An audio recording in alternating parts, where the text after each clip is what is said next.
Hello guys, welcome back to my channel. I hope आप सब अच्छे होंगे और अपनी तैयारी कर रहे होंगे। तो आज इस वीडियो में हम बात करेंगे ईएसआईसी एसएसओ के बारे में। ठीक है, हमारे जितने भी एग्ज़ाम्स है ईसीजीसी और जितने भी प्रीवियस एग्ज़ाम्स है वो सब अब हो चुके हैं और हमारे सामने जो टारगेट है वो ईएसआईसी एसएसओ है। उसके बाद जो भी बैंकिंग के एग्ज़ाम्स हैं वो आपके जुलाई और अगस्त मंथ से शुरू होंगे। तो फिलहाल हमारा फोकस अभी ईएसआईसी एसएसओ होने वाला है। अब ईएसआईसी एसएसओ हमारा 11 जून को है, जिसके लिए लगभग हमारे पास 10 दिन का टाइम बचा हुआ है। ठीक है, तो इस 10 दिनों को हम कैसे यूटिलाइज़ करेंगे ताकि हम अपने जो प्रीलिम्स है उसकी कट ऑफ को पार कर पाएँ और अच्छे से अच्छे जो है मार्क्स यहाँ पर गेन करें। ठीक है, तो देखो सबसे पहले अभी तक हम ईसीजीसी पीओ की तैयारी कर रहे थे, काफ़ी सारे लोग कर रहे थे ईसीजीसी की, और जो नहीं कर रहे थे वो भी आई थिंक किसी न किसी एग्ज़ाम की तैयारी में लगे हुए होंगे, जिसके लिए उन्होंने करंट अफेयर्स और स्टैटिक जीके वगैरह पढ़ रहे होंगे। ठीक है, तो अभी देखो हमारे पास सिर्फ 10 दिन का टाइम बचा है। तो ये वाली जो स्ट्रेटेजी है ये पर्सनली मैं फॉलो करने वाली हूँ, तो यही मैं आपको बता रही हूँ। आपको अगर अच्छी लगे तो आप इसको फॉलो कर सकते हो। ठीक है, देखो अभी हम ईसीजीसी पीओ की तैयारी कर रहे थे, उसमें हम जीके भी पढ़ रहे थे और उसमें हम करंट अफेयर्स भी पढ़ रहे थे, कंप्यूटर भी पढ़ रहे थे, बहुत सारी चीज़ें, प्रिस्क्रिप्टिव की भी तैयारी हमने की थी। तो बहुत ज़्यादा माइंड में बहुत ज़्यादा बर्डन था, बहुत ज़्यादा प्रेशर था। 29 तक तक बहुत ज़्यादा प्रेशर था।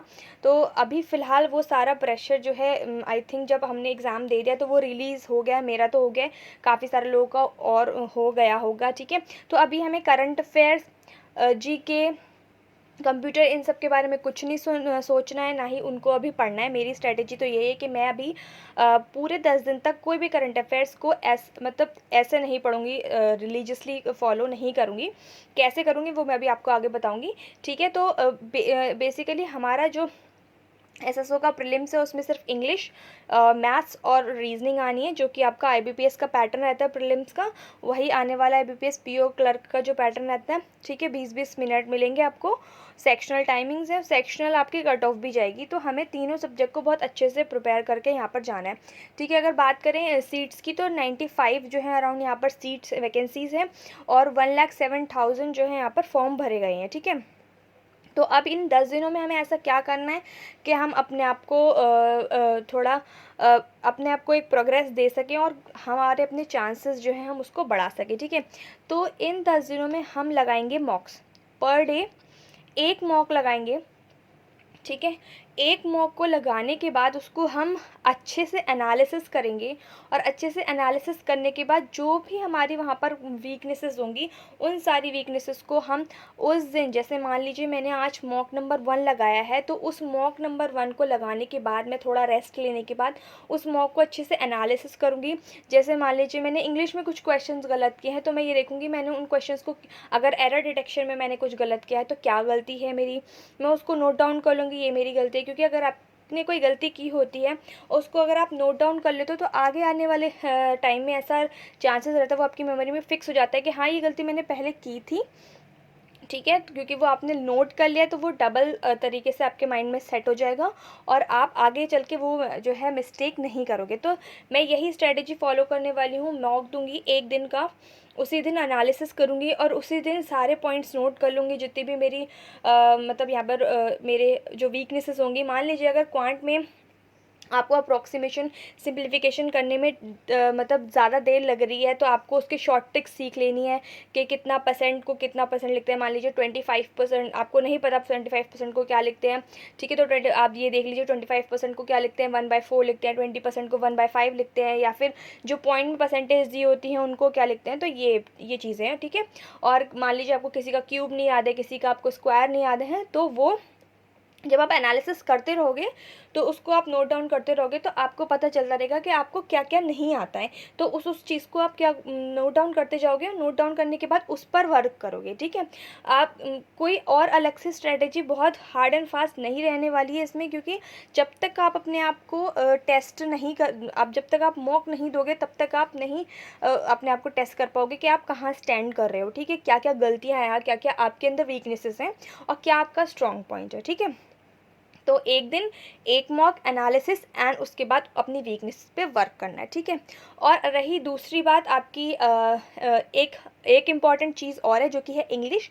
तो इंग्लिश के लिए आपको रीडिंग करनी है, रीडिंग आपको एक एडिटोरियल करना है डेली का, ताकि जब आप रीडिंग कॉम्प्रहेंशन, जैसे रीडिंग करने से क्या होता है, आपको रीडिंग कॉम्प्रहेंशन को सॉल्व करने में बहुत ज़्यादा हेल्प मिलती है। इसलिए रीडिंग को बिल्कुल भी स्किप मत करिएगा। अभी तक हम ईसीजीसी में करते आ रहे थे ईसीजीसी के लिए, तो उसको अभी स्किप मत करिएगा, उसको रखिएगा 15 मिनट से 20 मिनट तक आप रीडिंग अपनी कोई भी एडिटोरियल उठा के करिएगा, ठीक है। उसके बाद अगर हम बात करें जनरल अवेयरनेस, जो कि हालांकि इसका मेंस जो आने वाला है वो 1 महीने बाद होगा, यानी जुलाई में होगा, ठीक है। तो उसके मेंस में आपका करंट अफेयर्स वगैरह पूछा जाएगा। तो अगर किसी को मतलब ये प्रॉब्लम है कि हाँ, अगर मैं 1 तारीख से लेकर के 10 या 11th ऑफ जून तक मैं जो हूँ अगर करंट अफेयर्स को बिल्कुल भी नहीं पढ़ूंगा तो दिक्कत मुझे आगे आएगी एक मतलब इकट्ठा उसको कंप्लीट करने में। तो आप एक काम कर सकते हो, जैसे आप थोड़ा आधे घंटे का टाइम निकाल सकते हो। आधे घंटे का टाइम निकालने में क्या करना है, आपको अफेयर्स क्लाउड की एक वीडियो आती है डेली सीए की, तो आपको बस क्या कर लेना है, उसको आराम से अच्छे से फोकस्ड होके उसको देख लेना है, ठीक है। नोट्स मत बनाइए, नोट्स बाद में बना लीजिएगा, बस आप उसको देख लीजिए कि हाँ मतलब आज की ये न्यूज़ है, तो वो आपके माइंड में थोड़ा सा फिट हो जाएगा। उसके बाद जब आप एग्ज़ाम के बाद, प्रीलिम्स के बाद अपनी सीए की अच्छे से तैयारी करोगे तो आपको उतना ज़्यादा बर्डन नहीं पड़ेगा, ठीक है। तो मैं यही फॉलो करने वाली हूँ पर्सनली। मैं सिर्फ वीडियो देख के और उसके नोट्स नहीं बनाऊँगी, क्योंकि उसमें थोड़ा ज़्यादा टाइम लगता है और फिर ज़्यादा बर्डन भी रह जाता है। और लास्ट में मैं क्या करूँगी, बाकी जो वीकली वीडियो आती है उसको भी देख लिया करूँगी, ठीक है। तो 10 दिन तक हम सिर्फ यही फॉलो करेंगे। पिछले जितने भी आपके अभी मार्च अप्रैल के जो भी करंट अफेयर्स अभी उनको होल्ड रखिए, उनको अभी रिवाइज मत करिए। सारा फोकस हमारा प्रीलिम्स के लिए होना चाहिए, ठीक है। प्रीलिम्स जैसे ही हो जाता है उसके नेक्स्ट टू नेक्स्ट डे से हम जो है मेंस की अच्छे से तैयारी करेंगे। अब हम करंट अफेयर्स पे भी फोकस करेंगे, क्योंकि ईएसआईसी एसएसओ एक ऐसा एग्ज़ाम है, उसमें लास्ट ईयर जो देखा गया है कि उसमें स्टैटिक जीके भी पूछा जाता है। तो हम स्टैटिक जीके की भी तैयारी आफ्टर प्रीलिम्स ही करेंगे, ठीक है।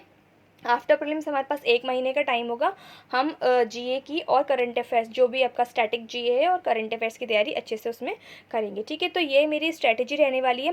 साथ ही साथ यहाँ पर एक फ्री मॉक ऑलिव वुड की तरफ से प्रोवाइड किया जा रहा है ईएसआईसी एसएसओ का, ठीक है। उस मॉक को मैं आज देने वाली हूँ और आप लोगों के लिए भी लिंक मैंने डिस्क्रिप्शन बॉक्स में और पिन कमेंट में मैंने उसको प्रोवाइड कर दिया। आप वहाँ से जाके लॉगिन करके उस मॉक को दीजिए और देखिए कि आपके कितने मार्क्स आ रहे हैं। जितने भी मार्क्स आपके आ रहे हैं वो आप कमेंट बॉक्स में शेयर कर सकते हैं और उसके बाद उसको अच्छे से एनालिसिस कर सकते हैं कि आपने कहाँ गलतियाँ की हैं और उस गलती को अपनी आगे सुधार सकते हैं, ठीक है। तो ये थी पूरी वीडियो एसएसओ के लिए। आगे आने वाले दिनों में मैं और भी वीडियोस लेके आऊँगी कि किस तरीके से आपको एनालिसिस करना है, कैसे अपने वीक पॉइंट्स को पहचानना है, ठीक है। तो आई होप ये वीडियो आपको पसंद आई होगी and all the best for your exam और अच्छे से तैयारी करते रहिए। थैंक